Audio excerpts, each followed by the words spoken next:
என்னோட கருத்து சொன்ன அவ்வளோதான்.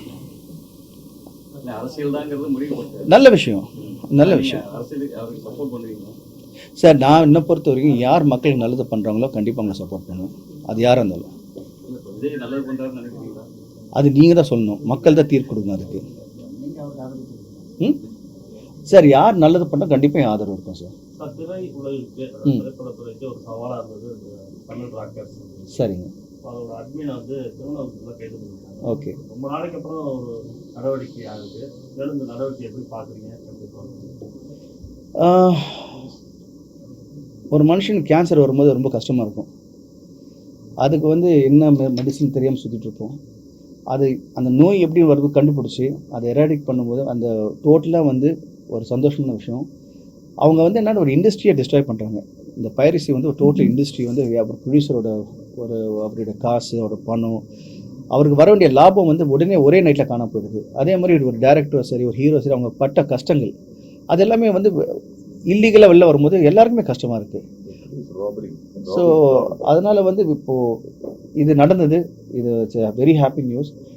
Request to people is okay, நீங்கள் இதெல்லாம் பண்ணாதீங்க. நீங்கள் சப்போஸ் உங்களுக்கு ஒரு இல்லீகல் பிரிண்ட் பார்க்காதீங்க, அவ்வளோதான் நாங்கள் ரிக்வெஸ்ட் பண்ண முடியும்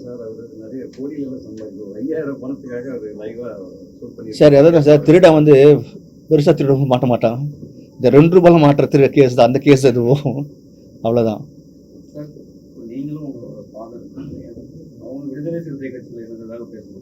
அப்படிங்களா? சரி, அப்படிலாம் கேட்டுக்கிட்ட அவ்வளோதான். இல்லை சார், சொன்னார், தெரில, அது என்ன நான் விசாரிக்கணும் சார். இப்போது it's a thriller movie and ஒரு பிளைண்ட். இப்போ அந்த சண்டை காட்சி எப்படி வந்திருக்குன்னு சொல்லிட்டு நீங்கள் இதை நான் ரொம்ப பேசினாலும் it's going to be exposing lot of things. But என்னை பொறுத்த வரைக்கும் இந்த படம் நான் சொன்ன மாதிரி இட்ஸ் ஃப்ரெஷ் தமிழ் ஃபிலிமாக இருக்கும். நீங்கள் பார்க்கும்போது you will definitely have a different feeling. And நீங்கள் சொன்ன மாதிரி ஒரு முக்கியமான பாயிண்ட், இந்த படம் நீங்கள் ஃபஸ்ட் டைம் பார்க்கும்போது நீங்கள் ஒரு படம் பார்ப்பீங்க, நீங்கள் திரும்பி உங்கள் மைண்டில் அது ரெஜிஸ்டர் ஆகிட்டு திரும்பி செகண்ட் டைம் பார்க்கும்போது உங்களுக்கு அது டோட்டலாக மாறும். ஏன்னா இந்த படம் நாங்கள் பண்ண காரணம் ஏன் ஒரு ஹிந்தி படத்தை எடுத்து தமிழில் பண்ண காரணம் ஸ்க்ரீன் பிளே தான்.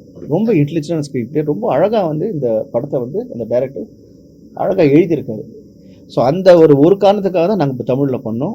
அண்ட் இப்போ மக்கள் பார்க்கும்போது ஃபென்டாஸ்டிக் ஃபிலிம். தமிழ் மக்கள் பார்க்கும்போது அருமையான படமாக இருக்கும். அது 2வது தடவை 3வது தடவை பார்க்கும்போது அப்போ தான் ஓஹோ இதுதான் நடந்ததோ, இது இப்படியா அப்படின்னு சொல்லிட்டு உங்களுக்கு யூ வில் ரியலி அண்டர்ஸ்டாண்ட் உங்களுக்கு. And you also enjoy it. ஏன்னா ஒரு இன்டெலிஜென்ட் விஷயம் பார்க்கும் வி ஆல் என்ஜாய் இல்லையா, ஓ அப்படியா, ஓ இதுக்காக தான் நான் அப்படின்னு சொல்லிட்டு அது இந்த படத்தில் இருக்குது.